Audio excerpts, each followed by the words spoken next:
जय हिंद साथियों, जैसा कि आपको ज्ञात ही है कि हमारी जो चर्चा है वो इतिहास विषय से रिलेटेड है और हम लोग एक इतिहास की सीरीज को कवर कर रहे हैं।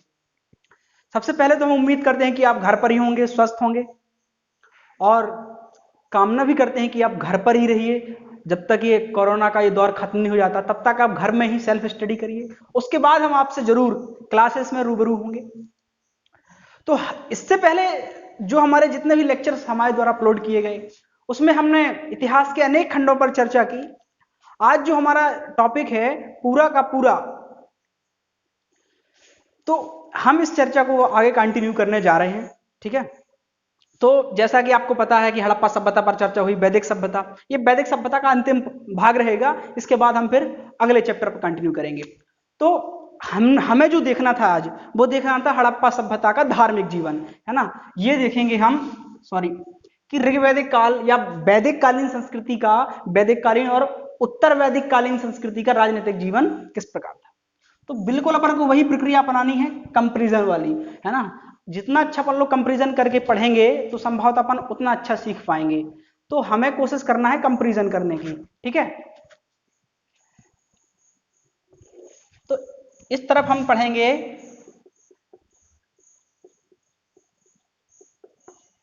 वैदिक कालीन धार्मिक जीवन और एक तरफ पढ़ेंगे हम उत्तर वैदिक कालीन धार्मिक जीवन।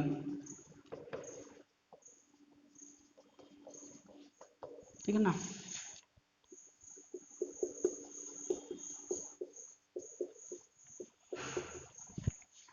अब देखेंगे थोड़ा सा इसमें डिफरेंसेस क्या है, ये है क्या चीज।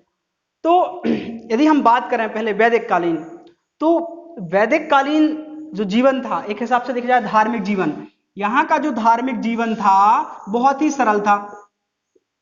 यहां का जो धार्मिक जीवन था बहुत ही सरल प्रकार का था। सरल प्रकार इसलिए कह सकते हैं क्योंकि जो हमारा समाज बना हुआ था, हमारे समाज की प्रकृति मुख्य रूप से प्रकृति पूजक थी। हमारा समाज एक प्रकृति पूजक समाज था। प्रकृति पूजक में जैसे प्रकृति को ही हमने देवता भगवान मानना प्रारंभ किया। जैसे हम देखेंगे तो यहां पर वरुण की पूजा भी की जाती थी, इंद्र की पूजा भी की जाती थी, अग्नि की पूजा भी की जाती थी, मरुत जो आंधियों के देवता थे उनकी पूजा की जाती थी, पूषण की पूजा की जाती थी। इस प्रकार से अनेक देवता हुए। तो याद रखना, वरुण जल के देवता थे, इंद्र आर्यों के देवता थे, अग्नि उनकी मुख्य पूजा थी, मरुत आंधियों के देवता थे। इसके अलावा हम देखेंगे जो पूषण, ये मुख्य रूप से पशुओं के देवता थे। और फिर वही उत्तर वैदिक काल में ये पूषण शूद्रों के देवता बन जाएंगे। इस प्रकार से कई प्रकार के डिफरेंसेस में देखने को मिलेंगे। अब आगे चलते हैं अपन लोग। अब आगे हम चलते हैं, आगे देखने का प्रयास करेंगे कि आखिर प्रकृति पूजक समाज था, लेकिन ये पूजा किस भाव से, इसका भाव क्या था। देखो, भाव दो प्रकार का होता था, एक तो लौकिक और एक होता है परलौकिक। लौकिक का मतलब होता है कि जब हम यहीं पर जीवन को सुधारने का प्रयास करते हैं या जब हम यहीं पर भौतिक आनंद की प्राप्ति के लिए कोई कार्य करते हैं, तो बोला जाता है कि यहां पर लौकिक चीज को सुधारने के लिए जो धर्म की पूजा की जा रही है या देवताओं की पूजा की जाती है। और जब हम पूजा इस भाव से करते हैं कि हमारा परलोक या हमें स्वर्ग की प्राप्ति हो जाए, मोक्ष मिल जाए, हमारा वहां का जीवन बहुत अच्छा हो जाए, तो उसे बोलते हैं परलौकिक जीवन सुधारने के लिए पूजा की जा रही है। तो जो आर्य लोग थे या वैदिक संस्कृति थी, वैदिक संस्कृति में धर्म का स्वरूप यही था कि वहां पे लौकिक जीवन को सुधारने के लिए वो लोग धर्म कर्म के कार्य किया करते थे। हालांकि जब हम उनके धर्म पर जाएंगे तो यहाँ पे कर्म कांड का अभाव था और मुख्य रूप से जो धर्म था, धर्म के स्पष्ट रूप से प्रभाव इंगित नहीं होते हैं, या कह सकते हैं धर्म अपने एक विस्तृत रूप में नहीं था। इसके अलावा हम ये भी देखते हैं कि जो ऋग्वैदिक काल समाज था, इसमें पुरुष देवताओं की प्रधानता थी। हालांकि इस प्रकार से इसमें साक्ष्य बिल्कुल नहीं मिले कि यहाँ पे कौन सी देवियां थी, देवी भी कोई प्रचलित थी कि नहीं। यहाँ पे मुख्य रूप से पुरुष देवता का उल्लेख हमें मिलता है। इसके अलावा हम देखें तो यदि हम इसके अलावा इसको और देखें तो इसमें पाते हैं कि तो कर्मकांड नहीं थे, कर्मकांड के अलावा आराधना चलती थी, उसमें कुछ स्तुति करना वगैरह, धार्मिक क्रियाकलाप करना, है ना, और स्वर्ग नरक मोक्ष इत्यादि का इसमें अभाव था। तो हम इसमें देखेंगे कर्मकांड था, परंतु स्वर्ग प्राप्ति नरक और मोक्ष जैसी गतिविधियों से कोई भी अवगत नहीं था। ठीक है ना। तो ये तो था वैदिक कालीन समाज या वैदिक कालीन समाज का धार्मिक स्वरूप था। धर्म को इस तरीके से मान करके ये लोग पूजा करते थे। वहीं यदि हम उत्तर वैदिक काल में जाएं तो उत्तर वैदिक काल में धार्मिक स्वरूप चेंज हो जाता है। ठीक है ना। यहां का जीवन थोड़ा सा कठिन हो जाता है क्योंकि जीवन में कर्मकांड का प्रवेश होता है। उत्तर वैदिक काल में कर्मकांड हावी हो जाएंगे, स्तुतियां होने लगेंगी और यहां पे एक यज्ञ प्रचलित होंगे। जैसे अश्वमेध यज्ञ का उल्लेख मिलता है कि अश्वमेध यज्ञ होने लगा था। राजसूय यज्ञ का उल्लेख मिलता है। इसके अलावा भी और भी अनेक प्रकार के यज्ञ यहाँ पे प्रचलित हो गए। इसके अलावा हम जो जीवन देखें, जो समाज था, यहाँ पे धीरे धीरे मूर्ति पूजा के साक्ष्य भी मिलते हैं कि मूर्ति पूजा भी यहां से धीरे धीरे प्रारंभ हुई। हालांकि जो वास्तविक मूर्ति पूजा हमें देखने को मिलेगी वो मिलेगी मुख्य रूप से गुप्त काल में। गुप्त काल में प्रमाणिक रूप से मूर्ति पूजा के साक्ष्य मिलने लगेंगे। इसके अलावा यदि हम और बात करें यहाँ के जीवन का, या कह सकते हैं यहाँ की भक्ति का आधार क्या था, तो यहाँ का जो धर्म का आधार था या जो भक्ति का आधार था वो मुख्य रूप से क्या था। भक्ति का आधार मुख्य रूप से लौकिक के साथ साथ, मतलब यहाँ के व्यक्ति अपना भौतिक जीवन सुधारने के साथ साथ परलौकिक जीवन को सुधारने में भी लगे हुए थे। ये लोग चाहते थे कि हमारा परलौकिक जीवन भी बहुत अच्छे से हो। क्लियर। इस प्रकार से आपको ये सारी चीजें समझ में आई। अब यहाँ पे देखेंगे जो पुरुष देवता थे, पुरुष देवता की प्रधानता के साथ यहाँ पे बहुदेववाद, मतलब बहुत सारे देवता उभर करके आए, बहुत सारे देवता यहाँ पे उभर करके आए, इसलिए बहुदेववाद के यहाँ पे प्रारंभ हुआ। लेकिन यहाँ पे एक बात यहाँ पे आपको अच्छे से सीखना है। जो वैदिक कालीन समाज था उसकी धार्मिक व्यवस्था के अंतर्गत जो देवता थे वो मुख्य रूप से वरुण, इंद्र, अग्नि, मरुत और पूषण थे। वहीं इनके जो प्रमुख देवता थे वैदिक कालीन समाज के, वो मुख्य रूप से प्रजापति ब्रह्मा को बहुत मान्यता प्राप्त हो गई। इसके अलावा इनके देवता थे विष्णु, है ना, सृजनहार या पालनहर्ता विष्णु की पूजा भी यहाँ पे की जाने लगी। तो प्रजापति और विष्णु दो यहाँ पे प्रमुख देवता के रूप में उभरे। और एक मेजर परिवर्तन ये आया कि चूंकि यहाँ पे वर्ण व्यवस्था आ गई थी और वर्ण व्यवस्था का स्वरूप बहुत ही विघटनकारी हो गया था। आपने देखा होगा कि व्यवस्था पूरी जन्म मूलक हो गई थी। तो जब वर्ण व्यवस्था अस्तित्व में आया, शूद्र और वैश्यों के अधिकारों में मुख्य रूप से कटौती की जाने लगी। तो यहाँ पर एक बात और उभर करके जो सामने आती है, जो पूषण देवता थे, इनको अब किसका देवता माना जाने लगा? शूद्रों का देवता माना जाने लगा। या फिर कह सकते हैं कि शूद्रों की तुलना या पूषण को शूद्रों का देवता घोषित किया जाने लगा और शूद्रों को पशुओं के समान देखा जाने लगा। इस प्रकार से पूरी व्यवस्था हम देखते हैं कि उत्तर वैदिक कालीन समाज में इस प्रकार की व्यवस्था हमें देखने को मिलती है। अब थोड़ा सा अब हमें इसमें यह भी जानना है कि आखिर उत्तर वैदिक काल में, हालांकि वैदिक काल में भी यह प्रचलित था, तो उत्तर वैदिक काल में एक नवीन चीज मार्केट में आई, उसका नाम था पशु बलि। पशु बलि का स्वरूप एक्चुअल में वैदिक काल में भी पशु बलि की प्रथा जो थी वो प्रचलित थी, परंतु उत्तर वैदिक काल में क्या हुआ? उत्तर वैदिक काल में इसके स्वरूप में वृद्धि हुई। तो पशु बलि यहाँ पे प्रारंभ हो गई, है ना। विभिन्न प्रकार के मंदिरों में यहाँ पे पशु बलि दी जाने लगी। तो ये तो कुछ डिफरेंसेस थे। एक बार और जो वैदिक कालीन समाज की धार्मिक स्थिति थी और जो उत्तर वैदिक कालीन समाज की स्थिति थी, इनकी धार्मिक स्थितियों में थोड़ा सा डिफरेंसेस देख लेते हैं, क्योंकि सबसे ज्यादा जो परिवर्तन के बिंदु हमने देखे हैं वो यहाँ की धार्मिक स्थिति में ही देखने को मिलते हैं। ठीक है। तो यहाँ का समाज प्रकृति पूजक था, यहाँ के समाज में प्रकृति पूजा बिल्कुल नहीं थी। यहाँ पे कठिन कर्मकांड हावी थे।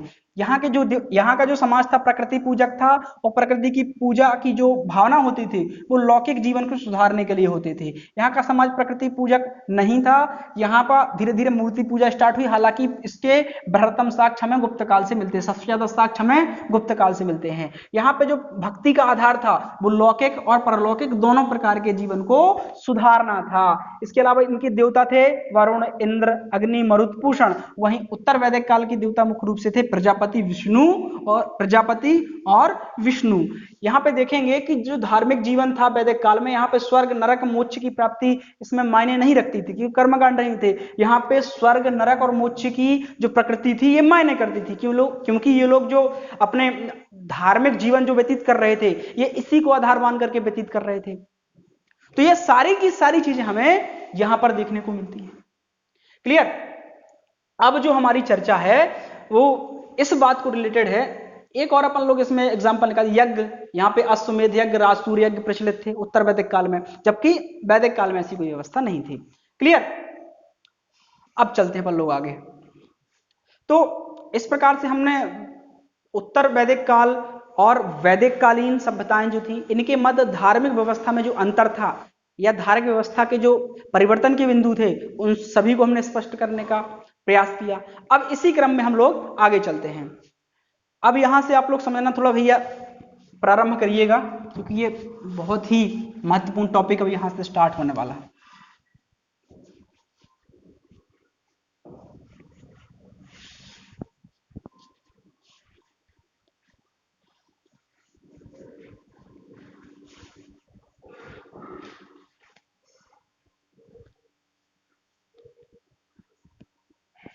चलो, तो हमने हड़प्पा सभ्यता कंप्लीट की, वैदिक सभ्यता कंप्लीट करी। अब हम जाते हैं महाजनपद काल में। तो कुछ चीजें अपन लोग निकाल लेते हैं, महाजनपद काल क्यों आया। देखो, बात जो हमारे कंसेप्ट है, कंसेप्ट से बाहर अपन को जाना ही नहीं है। देखो,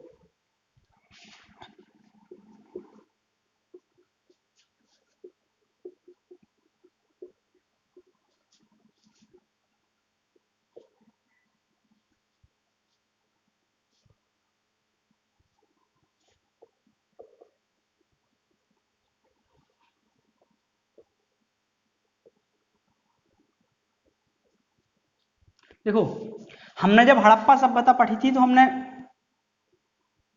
हड़प्पा को पढ़ा था। तो हड़प्पा सभ्यता में हमें जीवन कैसा मिला था? बहुत सरल मिला था, ज्यादा परेशानी नहीं थी। वैदिक काल में हमें परेशानी के दर्शन होते हैं। इसके अलावा हम देखते हैं उत्तर वैदिक काल में अति कठिनता आ जाती है। तो हमारी जो चर्चा है यहाँ पे, ठीक है ना, थोड़ा टाइम पीरियड डिस्कस कर लें इसका, है ना। 2250 से लेके 1750 तक यहाँ वैदिक काल में हमने पढ़ा 1500 ईसा पूर्व से लेकर के 1000 ईसा पूर्व। यहाँ पे भी ईसा पूर्व लिख देते हैं। इसके अलावा उत्तर वैदिक काल में हम देखेंगे ये टाइम पीरियड था हमारा 1000 ईसा पूर्व से लेके 600 ईसा पूर्व। यहां पे हमारे जीवन की वाट लग गई थी। अब देखो, समझो इस बात को, थोड़ा सा उत्तर वैदिक काल को संक्षेप में जान लेते हैं। देखो, उत्तर वैदिक काल में देखो राजनीतिक व्यवस्था में क्या हुआ था? राजनीतिक व्यवस्था में क्या हुआ था? राजा आ गए थे, है ना, और राजा को ही संपूर्ण अधिकार प्राप्त हो गए थे। अब राजा का चुनाव सभा समिति विरत नहीं कर सकता था, तो राजा धीरे धीरे क्या होने लगा था? यहाँ पे निरंकुश होने लगा था। सामाजिक व्यवस्था में क्या हुआ था?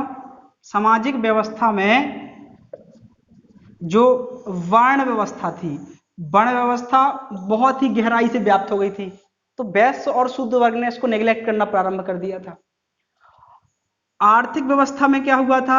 आर्थिक व्यवस्था में हमने देखा था पशुपालन के साथ कृषि का भी विकास हो गया था, क्योंकि जो वैदिक कालीन समाज था वो पशुपालक था। लेकिन यहाँ पर उत्तर वैदिक काल में एक नई चीज देखने को मिलती है कि पशुपालन के साथ कृषि का विकास हो गया था और व्यापार वाणिज्यिक गतिविधियां भी संचालित होने लगी थी। इसके अलावा धार्मिक जीवन में देखेंगे कि कर्मकांड हावी हो जाएंगे, है ना, शूद्रों की स्थिति में गिरावट आ जाएगी। तो इस प्रकार से हमने बहुत सारी चीजें जानी। एक तो राजा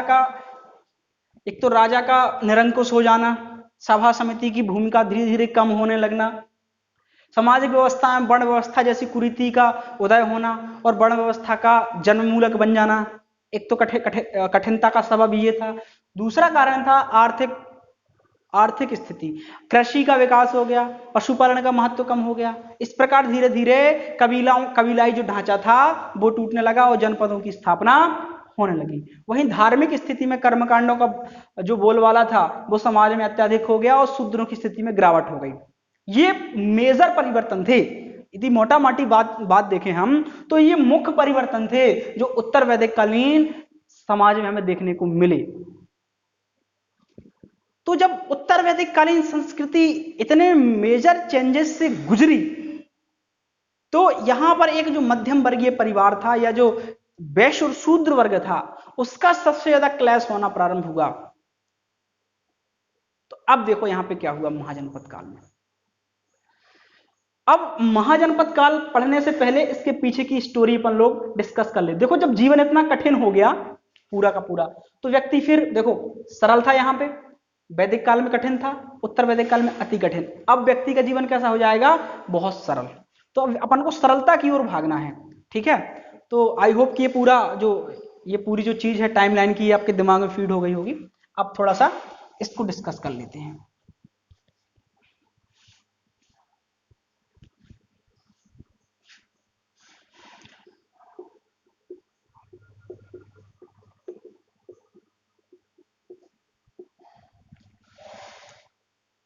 ठीक है ना। देखो एक बात है, आर्यों ने देखो जो हड़प्पा सभ्यता थी, हड़प्पा सभ्यता एक कांस्य युगीन सभ्यता थी, मतलब कांसे का प्रयोग होता था। और जो वैदिक कालीन सभ्यता थी, वैदिक कालीन सभ्यता में जनरली धातुओं का प्रयोग नहीं होता था। परंतु हम देखते हैं कि आर्यों द्वारा खोजी गई वस्तु थी या आर्यों द्वारा खोजी गई धातु थी लोहा। लोहा को वो लोग श्याम अयस्क के नाम से जानते थे और वहीं तांबे को लोहित अयस्क के नाम से जानते थे। तो इसकी खोज हो गई थी, परंतु इसका जो प्रयोग होना प्रारंभ हुआ वो हुआ महाजनपद काल में। तो जब लोहे की खोज हो गई, आर्यों द्वारा लोहे की धातु को खोज कर लिया गया, परंतु इसका जो प्रयोग हुआ वो महाजनपद काल में प्रयोग हुआ और इसकी महाजनपद काल में एक विस्तृत स्वरूप में ही अस्तित्व में आ गया। तो जब लोहे की खोज हुई और लोहा प्रकाश में आ गया तो लोहे के कारण क्या हुआ, लोहे के कारण विभिन्न प्रकार के एक तो हथियार बनाने शुरू हुए, हथियार के साथ साथ कई उपकरण बने और लोहे के फाल का भी आविष्कार हुआ। ये तीन चीजें हुई लोहे के साथ। इसके अलावा जब लोहे के फाल का आविष्कार हुआ तो हम देखते हैं कि यहां पे कृषि में विस्तार हो गया, क्योंकि अब आसानी से जुताई और बुआई की जा सकती थी। तो कृषक वर्ग में जब कृषि में जब लोहे का विस्तार हो गया तो किसानों की आय अपने आप बढ़ गई, क्योंकि अब प्रत्येक भूमि पर वो लोहे के माध्यम से जुताई कर सकते थे, बुआई कर सकते थे और सिंचाई की व्यवस्था भी यहाँ पे महाजनपद काल में हो गई थी, जब तक क्योंकि कबीलाई ढांचा टूट चुका था और जनपदों का उदय हो गया था। तो जब ये सारी चीजें हुई, कृषि में विस्तार हो गया, तो लोगों की जो इकोनॉमी थी वो फिर से कैसी हो गई, अधिशेष हो गई। लोगों के पास फिर से अच्छा पैसा आ गया।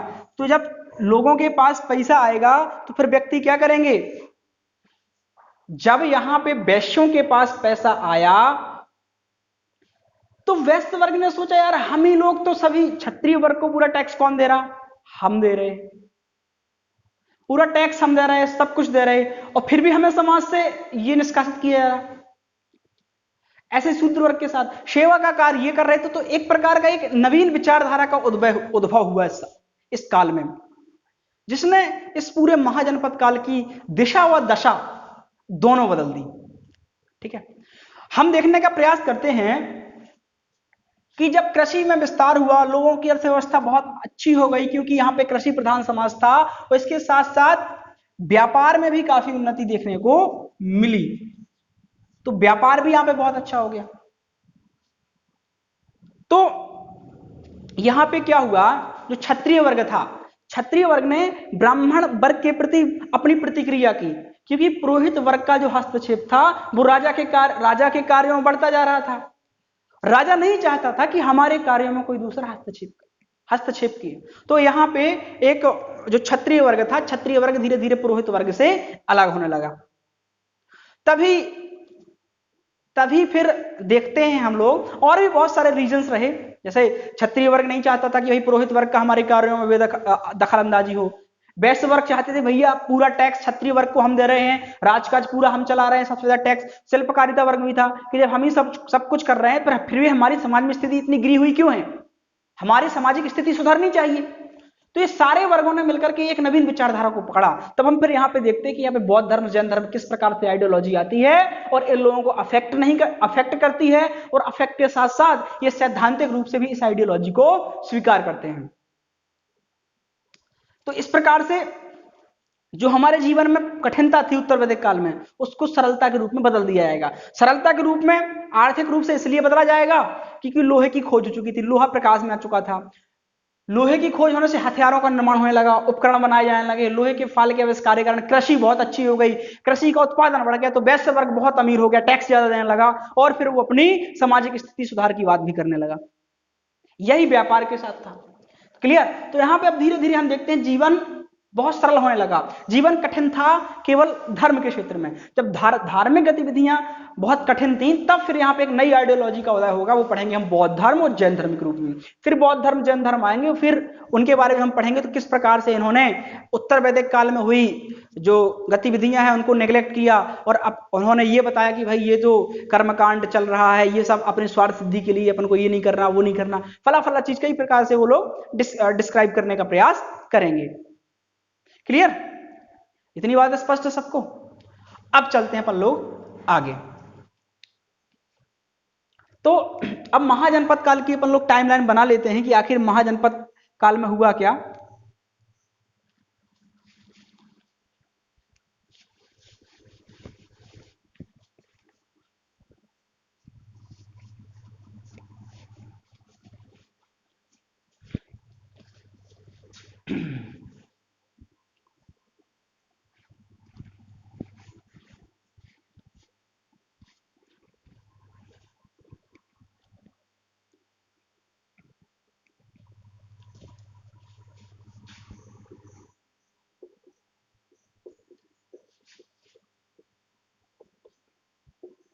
इसको हम लोग पढ़ेंगे 600 ईसा पूर्व से लेके 300 ईसा पूर्व के मध्य। ठीक है ना? महाजनपद काल को हम पढ़ने जा रहे हैं 600 ईसा पूर्व से लेके 300 ईसा पूर्व के मध्य। अब समझो इसको, इसकी महत्वपूर्ण घटनाएं देखो, इवेंट्स।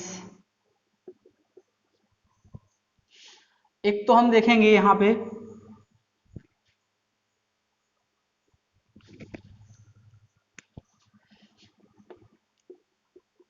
कि राजनीतिक क्षेत्र में कैसे परिवर्तन हुए।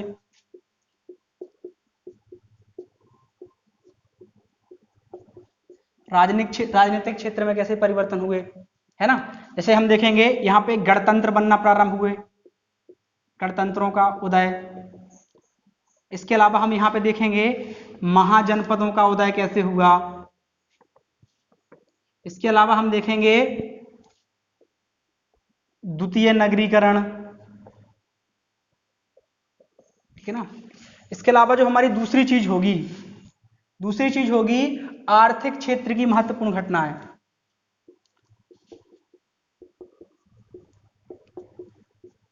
आर्थिक क्षेत्र की महत्वपूर्ण घटनाएं, इसमें हम पढ़ेंगे महत्वपूर्ण घटनाओं में कृषि का विकास कैसे हुआ, है ना? शिल्प उद्योगों का उदय पढ़ेंगे हम, और इसके अलावा हम देखेंगे व्यापार एवं वाणिज्य का विकास। तो ये तो हम देखेंगे हम लोग आर्थिक क्षेत्र की महत्वपूर्ण गतिविधियों में। राजनीतिक क्षेत्र की गतिविधियों में हमें पढ़ना है गणतंत्रों का उदय, महाजनपदों का उदय किस प्रकार से हुआ, 16 महाजनपद पढ़ेंगे इसी के अंतर्गत, द्वितीय नगरीकरण पढ़ेंगे।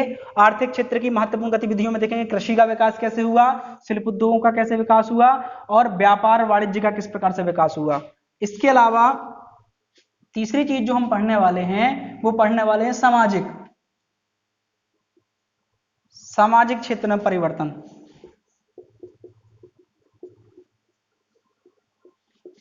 हम यहाँ पे वर्ण व्यवस्था का स्वरूप पढ़ेंगे,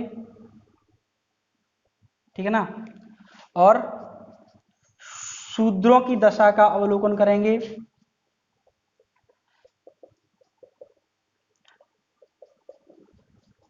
इसके अलावा हम धार्मिक क्षेत्र में क्या पढ़ने वाले हैं, हम धार्मिक क्षेत्र में जो परिवर्तन है,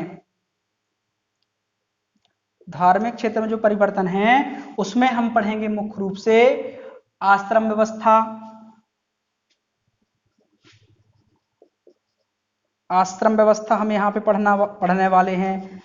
16 संस्कार पढ़ेंगे हम यहाँ पे किस प्रकार से समाज में प्रचलित हुए, है ना। 8 प्रकार के विवाह पढ़ेंगे हम, 8 प्रकार के विवाह, बड़े मजेदार थे ये। इसके अलावा ठीक है ना, तो आश्रम व्यवस्था, 16 संस्कार, 8 प्रकार के विवाह, और इसके अलावा जो महत्वपूर्ण थे बौद्ध धर्म और जैन धर्म का उदय, ये हम लोग पढ़ेंगे। तो महाजनपद काल के पीरियड में हम लोग इतनी सारी चीजों का अध्ययन करने वाले हैं। क्लियर। तो महाजनपद काल का जो पीरियड था वो 600 ईसा पूर्व से लेकर 300 ईसा पूर्व तक चला।